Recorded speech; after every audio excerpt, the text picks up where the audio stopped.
Ito na yung durian. Before we start our third day, please do not forget to subscribe to your favorite YouTube channel.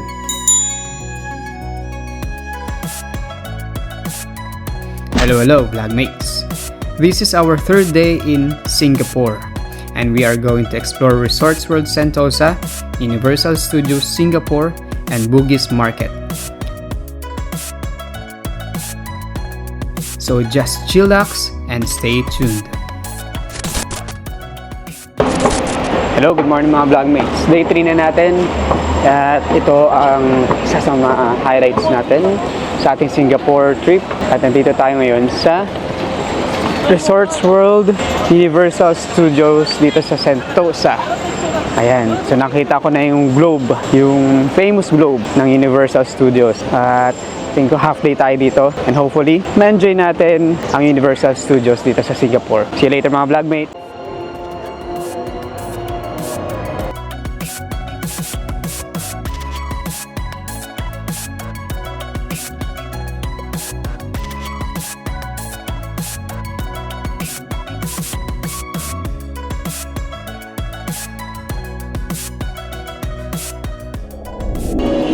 Ay mga vlogmates, so nandito na tayo sa entrance.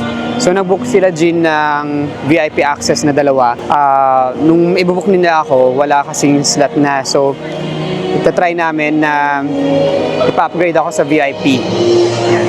So yan, maganda mag-book kayo ng VIP. Nag-start sila ng 10 AM pero pag VIP ka, papapasukin ka ng 30 minutes before.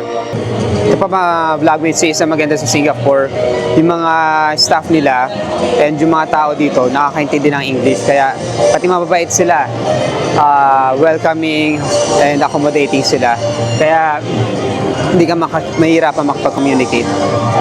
Hello mga vlogmates, so pinayagan ako, naswertehan natin na pinayagan ako mag-upgrade at meron pang slot. So dito, makikita niyo yung mga kamay. Nandito kami ngayon sa VIP lang. Paula Abdul, Maggie Chu. Yan yung mga kamay ng mga famous celebrities na bumisita dito sa Universal Studios Singapore. And napaka-accommodating nga nila and napaka-babait ng mga staff. So binibriefing lang sila Jill and chillax muna tayo dito sa VIP lounge nila. Pero of course, I need to parang mag-pay ka ng extra. Yan. Meron din silang welcome drinks, papapiliin kayo.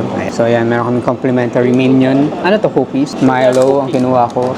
Tapos yan, explain sa amin yung map and mga attraction. And dito pala, mga vlogmates, mas ina-accept nila yung mas maganda yung MasterCard. Mas malaki yung matitipid nyo pag ginamit yung MasterCard.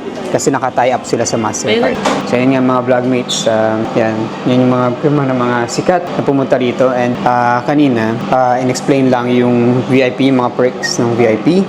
Yung isa na pinaka-gusto ko yung pwede kang lumabas dito sa Universal Studios kung gusto mo kumain o lumabas-labas, tapos pumasok. And then, marami mga perks, kagaya naman pagkain, meron kang discount sa souvenir, may discount, tapos meron kang priority sa lahat, ay hindi naman, sa 8 na attractions. They have 18 attractions here and doon sa 8 na yon, mauna ka kasi meron kang tour guide, tapos alam nila kung ano yung oras ng pag-open ng mga attractions na yun. So, yun. So, sa pesos, ang Priority Express is 7,000 and ang VIP is 12,000. So, 5,000 difference. Pero tingin ko, marami silang ring binigay sa amin marami mga complimentary na items silang binigay. And always use MasterCard pag nagbo-book dito sa Universal Studios.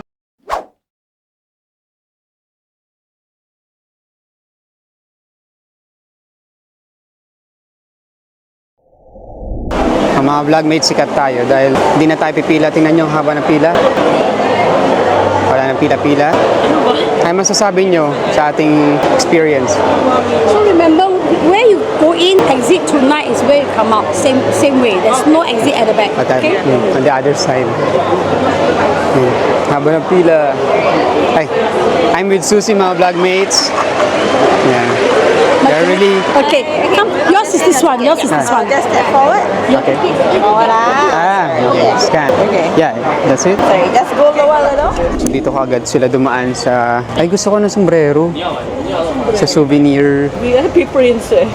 Shrek ko. Gusto ko nito, aloha. Mga mugs. Nilamit. Yan.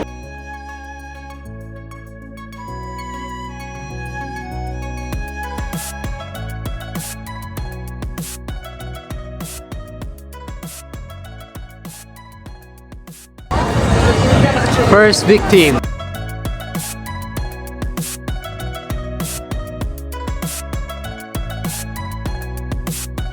Nakakain na po tayo.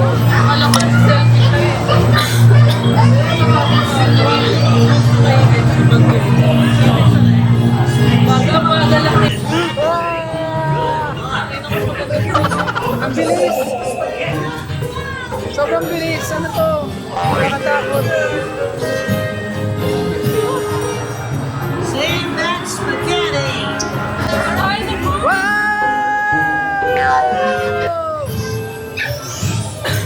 Nakakatakot to. Pinaka nakakatakot at intense na ride.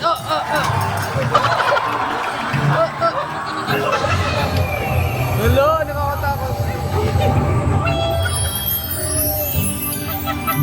Ayan.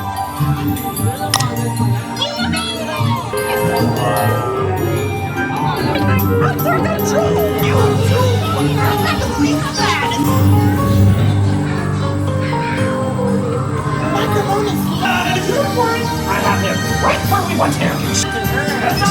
And save the day!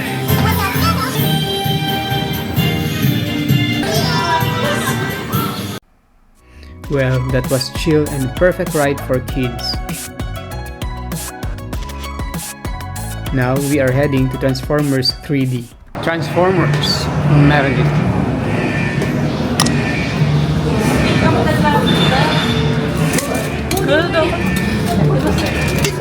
Tara. That's it. We're mission go.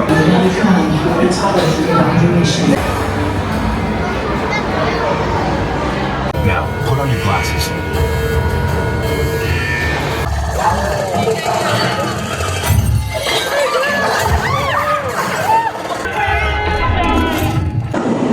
So what can I say about Transformers? So, maganda, 3D, parang totoo, parang nandun ka talaga. So siguro 8 over 10 para sa akin. And after the ride, you have a chance to meet one of the Transformers.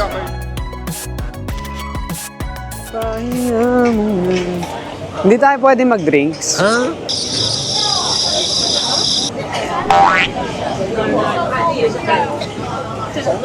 Hindi tayo pwedeng kumain.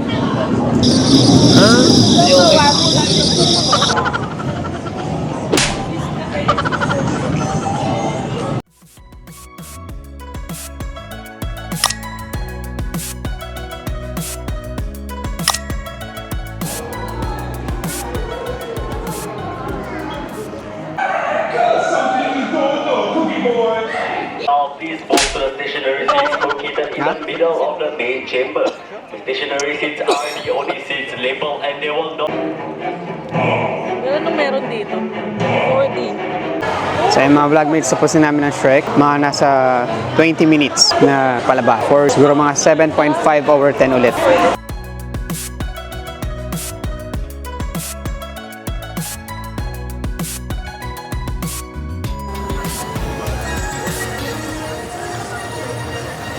Tara na girl, minsan lang. Dalawa na lang. A few moments later.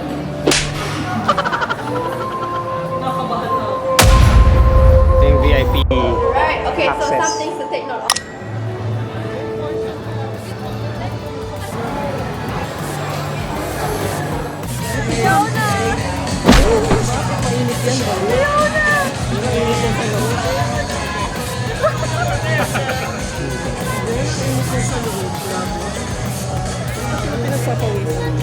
Shrek.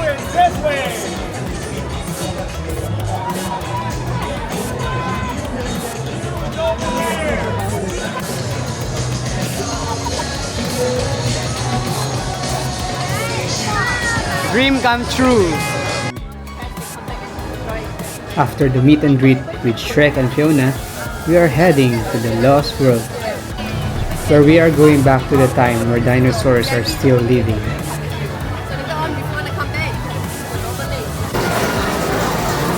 Mga vlogmates, nandito na tayo dahil sa VIP access natin.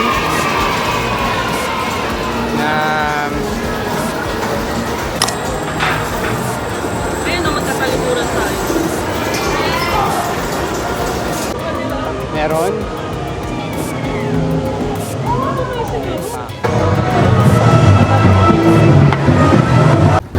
Yun yung pila ang haba dun. Naalala mo yung roller Pero dahil VIP tayo, dito tayo pupunta. Naalala mo.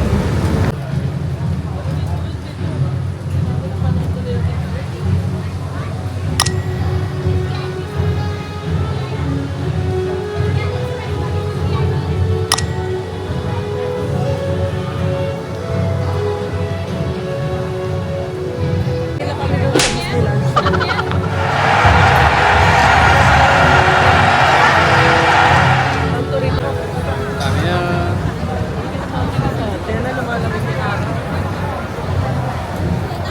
Hindi ka na pwedeng sabihin. I'm in charge. As long as you seek shelter here, you are under our protection.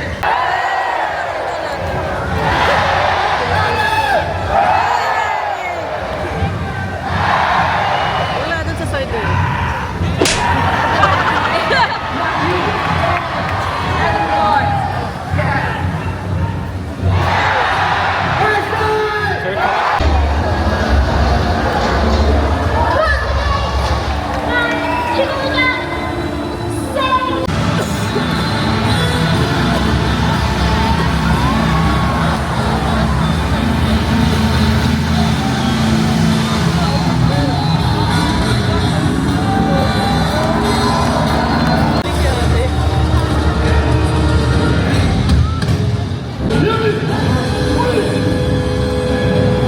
Come on, where's my weapon?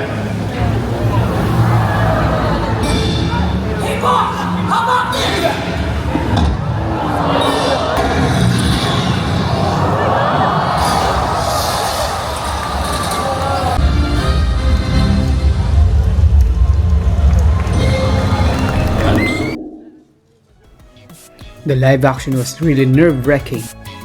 They are really fun to watch. After going back to prehistoric times, now we are making our way to Egypt to explore the pyramids and to see the mummy. Again, we are not allowed to film inside, but what I can say is you should not miss this ride.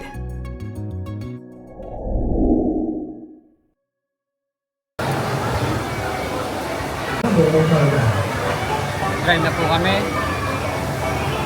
Mag-drive ka na girl. Huwag mag-drive ka, tamad mo. Drive ka.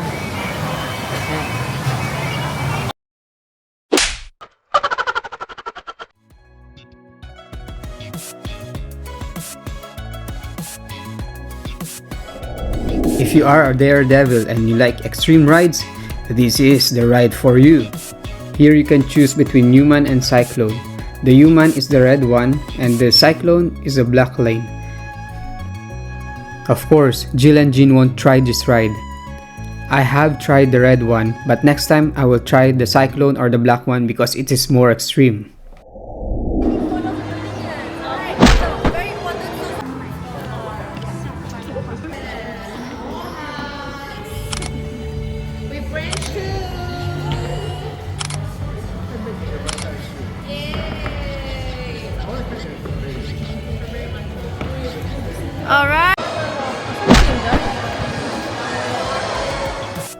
After the meet and greet with the different cartoon characters, we return to the Lost World to try the Jurassic Park Rapids. Ayan mga vlogmates yung PPE natin. Kasi mababasa tayo dito sa Rapids Adventure. Protect dine here.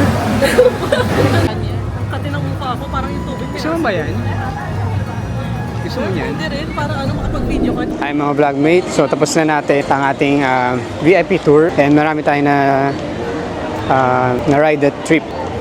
Marami tayong ride na try. So sa akin, ang tumatak is yung, of course, yung Galactic, yung roller coaster nila. Pero we should have tried the black one. Kasi yung red, medyo, ano lang yun, moderate. Pero yung black, yun yung extreme. So nandito nga ako sa, so next time, pagbalik namin, doon na lang ako mag-vlog. So nandito tayo sa isa sa mga food court.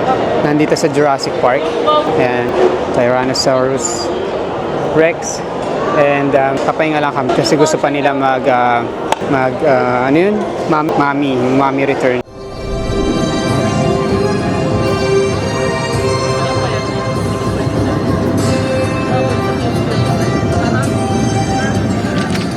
Hello vlogmates, it's already 7 p.m. dito sa Singapore and pupunta tayo sa Bugis Street Market. Doon nabibili yung mga murang souvenirs. Doon sa market na yun parang yung area na yun more on like maraming mga Indian doon. So merong Little Indian area or zone. Merong maraming mga Chinese na zone. Ganun dito sa Singapore. So tinan nyo, ito yung parang Makati or BGC nila. Monday, walang ka-traffic. Napakaayos. Tuloy-tuloy lang tayo. So see you later sa Bugis Street Market mga vlog.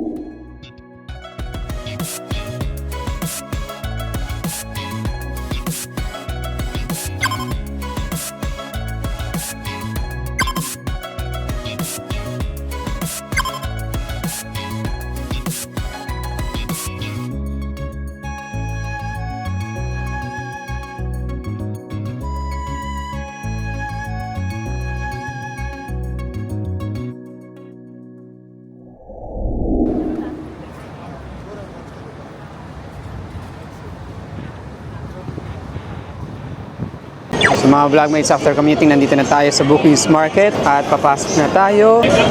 Bumili muna tayo pala ng earrings, no? Mas mura kasi dito, $9. Dito na yung bilihan ng mga souvenir. Mamimili ba kayo ng mga pasalubong dito sa Singapore? Siyempre, kailangan yung daanan ang Bugis Street Market. Dahil dito, marami kayong pagpipilian at baksak presyo pa. Pag nandito kayo sa Singapore, try nyo itong mga kaya balls or kaya bread. Yan yung may mga mochi sa loob. Tapos iba't ibang lasa. Para siyang, gelatinous o sticky. And then may pandan or iba't ibang flavors. So, papunta tayo sa food court. Dito pa lang namin muna yung durian. Ito para siyang Divisoria vibe, yung Bugis Street Market. And talagang nakatipid tayo sa mga napamili nating mga pasalubong.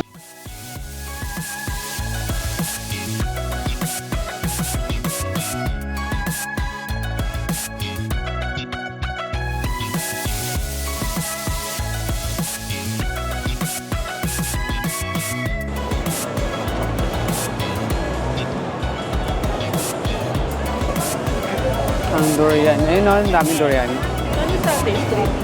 Sa kabila. Ano kaya? Can I?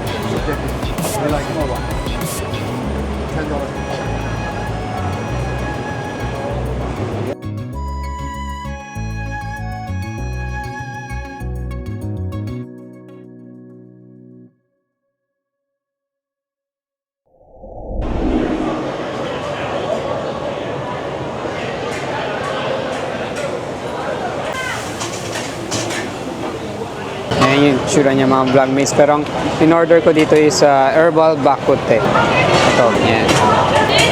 Tingnan natin. Dito naman ay shark kway tiao. Ito mga noodle. Ito yung pinipila na satay number 8 dito sa Lau Pa Sat, mga vlogmates yan. Kasi Michelin star daw yan. At ito naman ang in-order natin ng bak kut teh at durian. So titikman natin ang bak kut teh.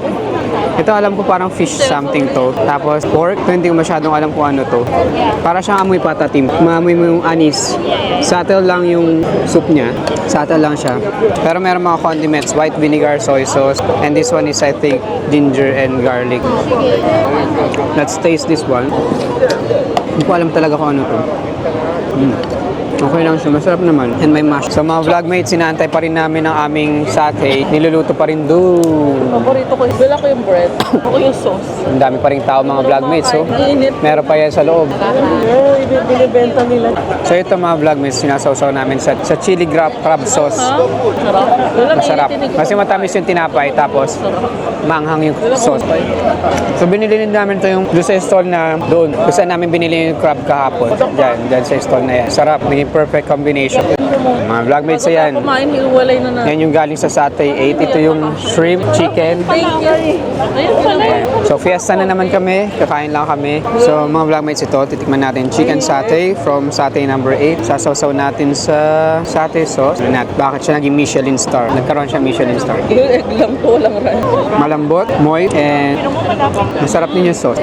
Tama lang siya. Titikman mo yung cumin, peanut. Ngayon naman, titikman naman natin yung, ano to? Sambal rice. Paano ko pinakain? Ano ko kayo? Masarap yan. Nalalasaan mo na niluto talaga siya sa wok. Nalalasaan mo yung aroma ng wok na pinaglutuan niya and napakasarap. Hindi siya masyadong maanghang. Akala ko sa sobrang anghang niya kasi nga sambal. Try natin ang shrimp satay. Paano to? Alisin yung ulo? Happy sauce dito. Lagyan natin ng sauce. Yan, masarap din yung Peanut sauce. Chili sauce. Wala na yung juice ng ulo. Parang ganun. Sarap ng juice, no? Nothing, wala naman siyang para lang siyang hipon na talagang grinin. Kahit, pero may pagkamatamis siya, siguro sa marinate niya.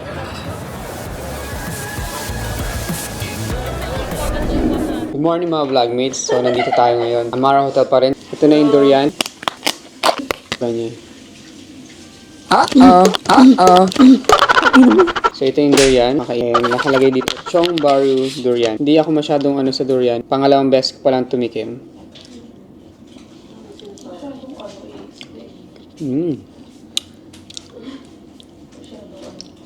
This durian is creamy. May tamis. Para siyang langka na may gatas. Ganun. Sarap siya. Not bad. Ba't ganun? Parang siyang ice cream. Sarap. So, nabili natin to sa Lau-Pa-Sat ka. Sarap. Pag pumunta tayo dito sa Singapore, Lau-Pa-Sat, Chong Baru durian.